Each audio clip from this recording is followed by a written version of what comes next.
Praise the lord. ప్రభునందు ప్రియ సహోదరి సహోదరులారా, యేసుక్రీస్తు నామములో మీకు శుభాన్ని తెలియజేస్తున్నాను. అందరు బాగున్నారా? ఈ దినము దేవుడు మనకిచ్చిన మాటను చదువుకుందాము. 95వ కీర్తన 6వ వచనం చదువుకుందాం. ఆయన మన దేవుడు, మనము ఆయన పాలించు ప్రజలము. ఆమేన్. ఆయన మన దేవుడు, మనము ఆయన పాలించే ప్రజలము.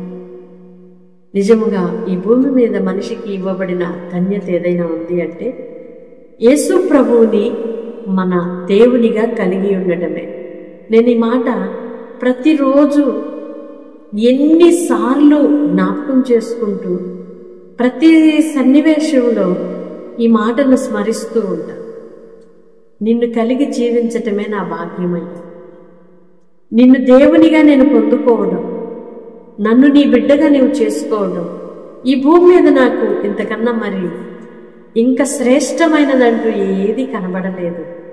ఇంత భాగ్యం ఇచ్చావు డాడీ, ఇంత కృప చూపావు తండ్రి అని దేవుని అనేక మార్లు ఆ ఒక్క విషయానికే కృతజ్ఞతలు చెల్లిస్తూ ఉంటుంది నా హృదయం. అవునండి, పదే పదే పదే ఆ మాట నేను ఎందుకు జ్ఞాపకం చేస్తున్నాను అంటే, నిజముగా ఎన్నో ఉన్నాయి లోకంలో, గొప్పవి, బ్రహ్మాండమైనవి, ఎన్నో ఆశ్చర్యాన్ని కలిగించే, ఎన్నో ఆనందాలు, ఎన్నో సంతోషాలు, ఎన్నో విభ్రాంతికి గురి చేసే ఈ సృష్టిలో ఎన్ని ఉన్నప్పటికీ వీటన్నిటిని మించినది దేవుని మనము కలిగి జీవించేదే గొప్ప భాగ్యం. ఎందుకు అంటే ఆయన మనలను పుట్టించాడు, ఆయన ప్రజలుగా మనం ఉండాలని కోరుకున్నాడు.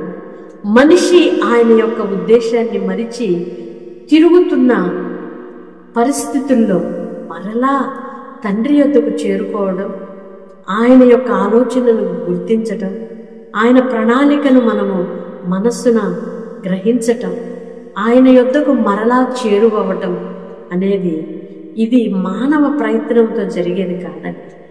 దేవుని యొక్క ఉన్నత ఉచితమైన మహాకృప మాత్రమే. ఎందుకు అంటే మనకంటేను విద్యావంతులు, భాగ్యవంతులు, జ్ఞానవంతులు, తెలివి కలిగిన వారు, ఉన్నతులు, పేరుగాంచిన వారు ఎందరో ఉన్నప్పటికీ యేసుక్రీస్తు నామములో ఉన్న శక్తిని, ఆయన ప్రభావమును గుర్తించలేక అనేకులు నశించుకోవటం మనం చూస్తున్నాం. అవన్నీ చూసినప్పుడు దేవుని ఎరుగని స్థితి ఎంత భయంకరమైనది అనేది గ్రహిస్తున్న మనము మన ధన్యతను గూర్చి కానీ, దేవుడు మనకిచ్చిన రక్షణను గూర్చి కానీ ఆయనను స్తుతించకుండా ఒక్క క్షణమైనా ఉండలేమనిపిస్తుంది కదూ. కనుక ప్రియ సహోదరి సహోదరుడా, భూమి మీద నీవేది కలిగి ఉన్నా సంతోషం, ఏది కలిగి లేకపోయినా బాధపడొద్దు. ఎందుకో తెలుసా, దేవుని ఒక్కడి కలిగి ఉంటే చాలు, మనం సంతృప్తికరమైన జీవితం చేయగలం. యేసుక్రీస్తుని సొంత రక్షకునిగా అంగీకరించగలిగితే చాలు. ఈ భూమి మీద అంతకన్నా ఐశ్వర్యవంతులు గాని, అంతకంటే కూడా యేసుని ఎరిగిన జీవితము కంటే భాగ్యవంతులు గాని ఎక్కడ లేరు. ఎందుకంటే యేసుక్రీస్తు మహదైశ్వర్యము కలిగిన వాడు, మహిమాస్వరూపుడు, సర్వశక్తి కలిగిన దేవుడు. ఆయన సర్వ సృష్టికి ఆది సంభూతుడైన వాడు. ఇంత మంచి దేవుని మనము కలిగి ఉండటమే ఈ దైనందిన జీవితంలో మనకివ్వబడిన భాగ్యము అని మరొకసారి మనం జ్ఞాపకం చేసుకుందాం. ఆయన మేపు గొర్రెలము అంటాడు దావీదు భక్తుడు, ఆయన పాలించు ప్రజలము అంటాడు. అవునండి, దేవుని యొక్క నడిపింపులో మనం ఉందాము, ఆయన యొక్క ఆలోచనకు మనం అప్పగించుకుందాము, ఆయన మనకు ప్రభువుగా కలిగి ఉందాము.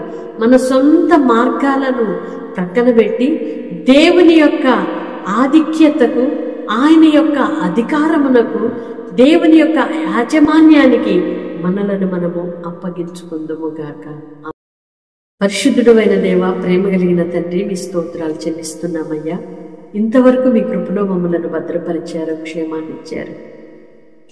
నీవు మా దేవుడు అని, మేము నీవు పాలించు ప్రజలమని ప్రతిదినము అనుక్షణము జ్ఞాపకం చేసుకుంటూ మమ్మలను మీకు అప్పగించుకొని నడిచే భాగ్యమును దయచేయమని వేడుకుంటున్నాం. ప్రార్థనలో ఏకీభవిస్తున్న ప్రతి ఒక్కరూ కూడా తమ జీవితాలను మీకు అప్పగించుకొని, తమ మార్గములను మీకు అప్పగించుకొని, మిమ్ములను ప్రభువుగా వారు యజమానుడిగా కలిగి జీవించే భాగ్యమును దయచేయమని, వారి కుటుంబాలకు మిమ్మలను అధిపతిగాను, అధికారిగాను, ప్రభువుగాను, కాపరిగాను, దేవునిగాను కలిగి ఉండే భాగ్యమును దయచేయమని వేడుకుంటున్నామయ్యా. మీ స్తోత్రాలు చెల్లిస్తున్నాం. మమ్మలను పాలించు దేవుడవు నీవే, నడిపించు వాడవు నీవే, కటాక్షించు దేవుడవు నీవే, కన్న తండ్రివి నీవేనయ్యా. మమ్మలను మీకు అప్పగించుకుంటున్నాము. మీ కృప దయచేసి అయ్యా, ఎవరు ఏ సమస్యలో ఉన్నారు మరి వ్యాధుల నుండి విడిపించండి, మరి బలహీనతల నుండి విడిపించండి, మరి భయములన్నిటిలో నుండి విడిపించండి, మరి పోరాటాలలో విజయమును దయచేయండి అయ్యా.